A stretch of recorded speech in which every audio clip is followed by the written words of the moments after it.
So if you're pretty new to the R3D workflow and you're having trouble importing your footage into Davinci Resolve, I have a quick tip for you today. So if you don't know anything about shooting in R3D, Red likes to break up all the files into their own individual folders. This is very different from pretty much every other camera brand out there. Arri might do the same thing, but as far as I know, R3D is the only one. And you'll see that there are multiple clips under each folder, but just think of each folder as its own individual clip, and just don't mess with the file format because the software will read each folder as its own individual clip. I think it just saves this for caching or just the safety of your footage in case something corrupts. But yeah, I want to show you guys exactly how I import all of my footage to make sure that it's reading as individual clips. And I also want to touch on the different things that people do that might not be the best for their workflow. So yeah, I guess we'll talk about organizing your hard drives a different day, but I like to do this little structure here. So I'll take all of my files under the card 1 or card 2 or whatever.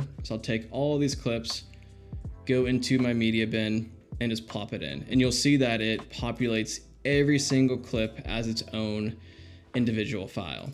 And this is my favorite way to do it. In a perfect world, I'd have like RAWs and then Red Komodo X and then card 1. So yeah, it's a very personal thing when it comes to organizing your hard drives, SSDs, and your timelines. I like organizing by card and then dropping everything into a Slex timeline, but that's a conversation for a different day. So yeah, you'll see all the stuff is there. We can delete that. You'll see it again, drag, drop, easy. But there's a couple ways that you can mess this up and it makes it an absolute headache trying to sift through all the folders.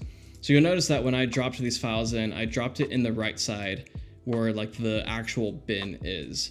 Whereas the left side, it has like the table of contents, and Davinci has like this certain algorithm for managing these files depending on where you drop them in.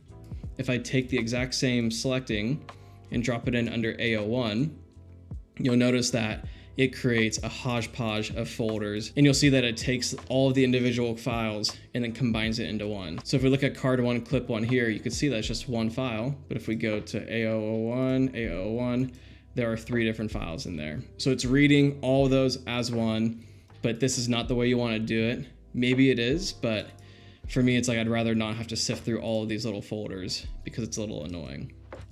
I've also seen people just drag card 1 in there, and I believe it does the same thing. Yeah. Whereas if you have card 1 and then drop it into the right side of the bin, it'll bypass all the folders and populate it as such. So yeah, that's a pretty quick tip. That's something that's definitely overlooked from a lot of people, and I find this to be the best way to do it. And I like having everything organized, like from RAWs, camera, card type, or I guess the card name.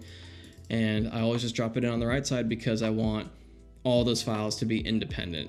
And if you're in Premiere, there's probably other videos on YouTube for that, but this is for all the Resolve homies. So yeah, if you guys have any questions about anything about the editing process or R3D or whatever, feel free to leave questions down below, and I'll see you guys in the next one.